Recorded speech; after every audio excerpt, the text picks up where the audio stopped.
My name is W. Clement Stone. As General Manager of the Napoleon Hill Associates, it is my privilege to introduce you to Napoleon Hill. How do you do? I'm very happy to have this personal visit with you. Won't you be seated, please? And now, may I request that you forget all your problems and just relax while I bring you the master key with which you may unlock the door to any opportunity that your mind can conceive. The master key consists of 17 principles, the first of which is definiteness of purpose. Right here at the beginning of our visit, I'm going to make you a promise.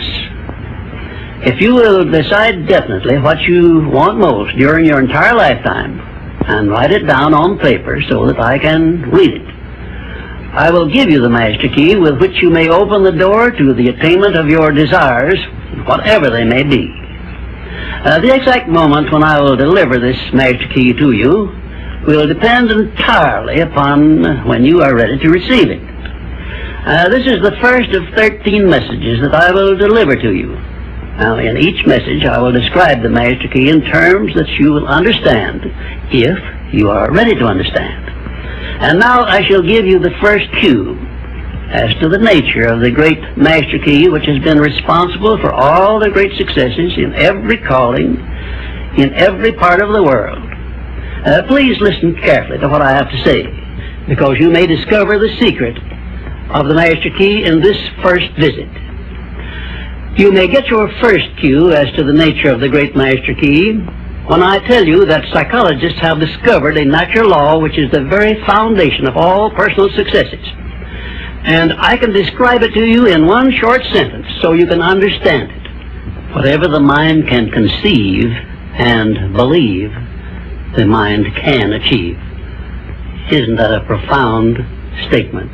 You will notice that it says nothing about the need for education, but simply that whatever your mind can conceive and believe, your mind can achieve.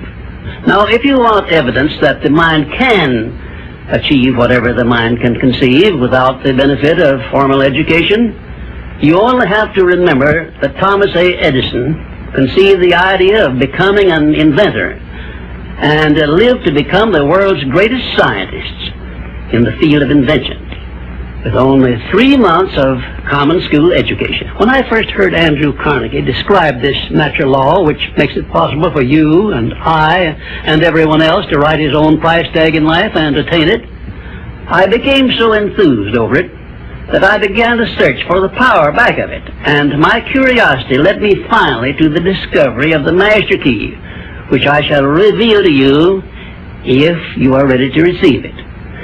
My search led me to the study of the spiritual forces with which all of us are blessed.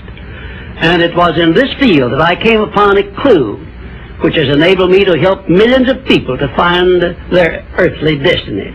I want to describe my discovery in the simplest terms possible, because it will reveal to you why it is true that whatever the mind can conceive and believe, the mind can achieve, regardless of how many times you may have failed in the past or how lofty your aims and hopes may be.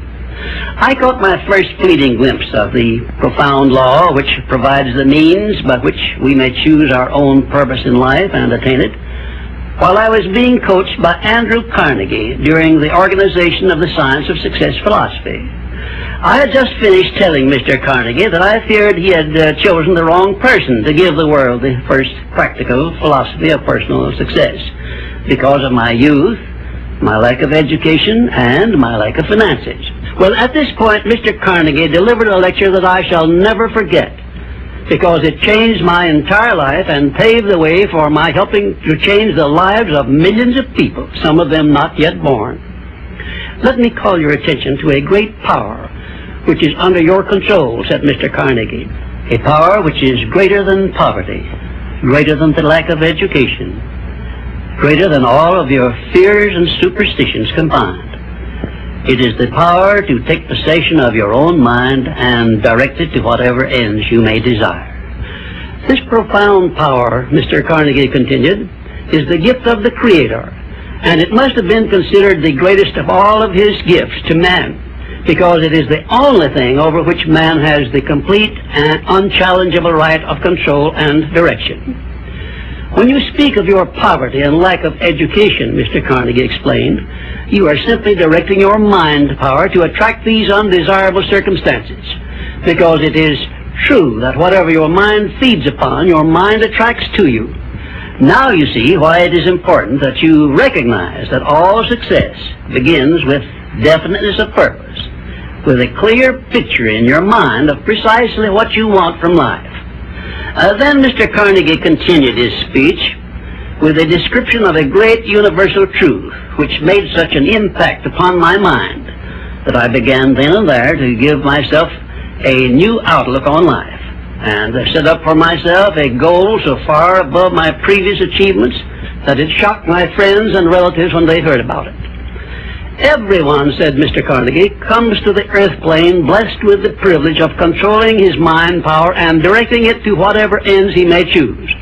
But, he continued, everyone brings over with him at birth the equivalent of 2 sealed envelopes, one of which is clearly labeled the riches you may enjoy if you take possession of your own mind and direct it to ends of your own choice. And the other is labeled the penalties you must pay if you neglect to take possession of your mind and direct it. And now let me reveal to you, said Mr. Carnegie, the contents of those 2 sealed envelopes.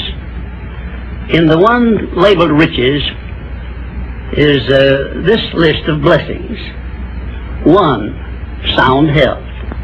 2, peace of mind. 3, a labor of love of your own choice.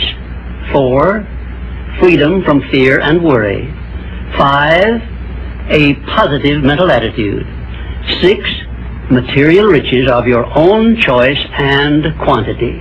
In the sealed envelope labeled penalties, Mr. Carnegie continued, is this list of the prices one must pay for neglecting to take possession of his own mind.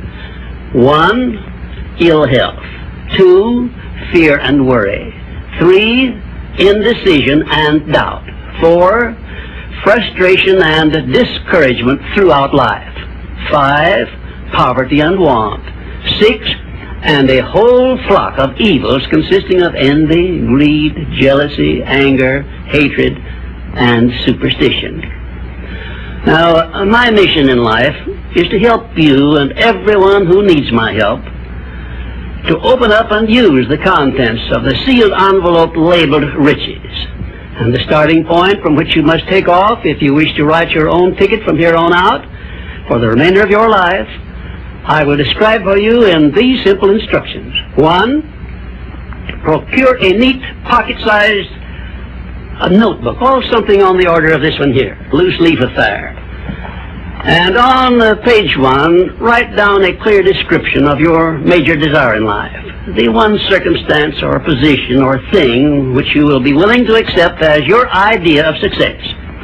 And remember before you begin writing that your only limitations are those which you set up in your own mind or permit others to set up for you. And 2, on page 2 of your notebook, write down a clear statement of precisely what you intend to give in return for that which you desire from life. And then start in right where you stand now to begin giving. And 3, memorize both of your statements, what you desire and what you intend to give in return for it, and repeat them at least a dozen times daily. And always end your statements with this expression of gratitude for the blessings with which you were gifted at birth. I ask not, O divine providence, for more riches, but more wisdom with which to accept and use wisely the riches I received at birth in the form of the power to control and direct my mind to whatever ends I desire. If you are not too successful or self-satisfied to accept and express this profound prayer, if you accept it and express it in the same spirit of humble sincerity in which I pass it on to you, a new and a better world will reveal itself to you. A world in which you will see reflected the circumstances and the things which you yourself have created. In my next visit, I will give you a description of the second principle of success, through the application of which you may make use of the education and experience of other people, and get the necessary help you may need in attaining your definite major purpose in life. And now let me close this, our first visit, with my favorite expression of gratitude. O divine providence, I ask not for more riches, but more wisdom with which to make wiser use of the riches you gave me at birth, consisting in the power to control and direct my own mind to whatever ends I desire.